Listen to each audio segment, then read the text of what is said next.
আসসালামু আলাইকুম ওয়া রাহমাতুল্লাহি ওয়া বারাকাতুহু আলহামদুলিল্লাহ ওয়াহদাহু লা শারীকা লাহু ওয়াসসালাতু ওয়াসসালামু আলা মান লা নাবিয়্যা বাদা।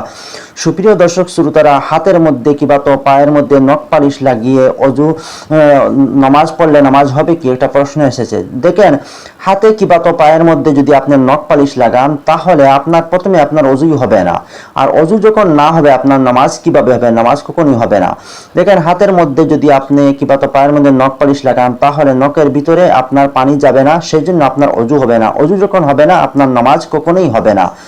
আপনি হাতের মধ্যে মেহেন্দি লাগাতে পারেন, মেহেন্দির যে রং রয়েছে সেটা অজুতে কোনো অসুবিধা হয় না। আপনি মেহেন্দি লাগিয়ে যে মেহেন্দির যে কালার রয়েছে সেটা অজুর জন্য কোনো অসুবিধা নাই, সেটা লাগাতে পারেন। কিন্তু নখ পালিশ লাগাইলে আপনার অজু হবে না, আর অজু যখন হবে না আপনার নামাজ কখনোই হবে না।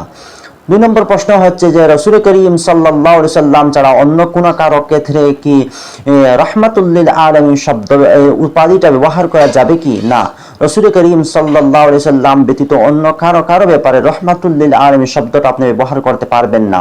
কারণ আল্লাহ রাব্বুল আলামিন নিজে রাসূল করিম সাল্লাল্লাহু আলাইহি সাল্লামকে এই উপাধি দিয়ে সম্মানিত করেছেন, যেটা সূরা আম্বিয়ার মধ্যে আল্লাহ রাব্বুল আলামিন বলেন, ওমা আরসালনাকা ইল্লা রাহমাতাল লিল আলামিন। সূরা আম্বিয়ার মধ্যে আল্লাহ রাব্বুল আলামিন নবী করিম সাল্লাল্লাহু আলাইহি সাল্লামকে এই সম্মান দিয়েছেন এই উপাধি দ্বারা।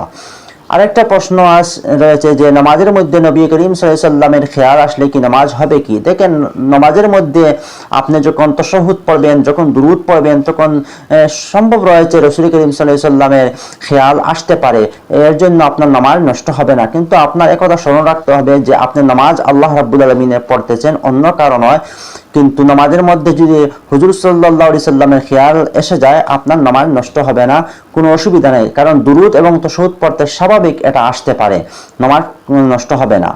আরেকটা বিষয় হচ্ছে যে অনেক লোক রয়েছে রুকু থেকে যে দাঁড়ায়, রুকু থেকে যে কোমা রয়েছে সেটা অনেক লোক রয়েছেন ভালো টিকে না দাঁড়িয়ে একটু সামান্য দাঁড়িয়ে সিজদাতে চলে যান। অনেক লোক রয়েছেন যেটা দেখেন রুকু থেকে সম্পূর্ণ সোজা হয়ে দাঁড়ানো, সেটা হচ্ছে ওয়াজিব। আর আপনি যদি ইচ্ছাকৃতভাবে একটা ওয়াজিব ছেড়ে দেন তাহলে আপনার গুনাহ হয়ে যাবে। এর শাস্তি আপনাকে, ওয়াজিব ছাড়া যে গুনাহ সে শাস্তি আপনাকে ভুগতে লাগবে। কারো কোনো ব্যক্তির যদি ভুলে হয়ে যায় তাহলে নামাজ শেষে সিজদা সহ আদায় করলে হয়ে যাবে। আর যদি সিজদা সহ না আদায় করেন তাহলে নামাজটাকে আপনার আবার আদায় করতে লাগবে। কিন্তু ইচ্ছাকৃতভাবে যদি কোনো ব্যক্তি সেই ওয়াজিবকে ছেড়ে দেয় তাহলে ওয়াজিব ছাড়া যে গুনাহ হয়েছে সেই গুনার শাস্তি ওনাকে ভুগতে লাগবে।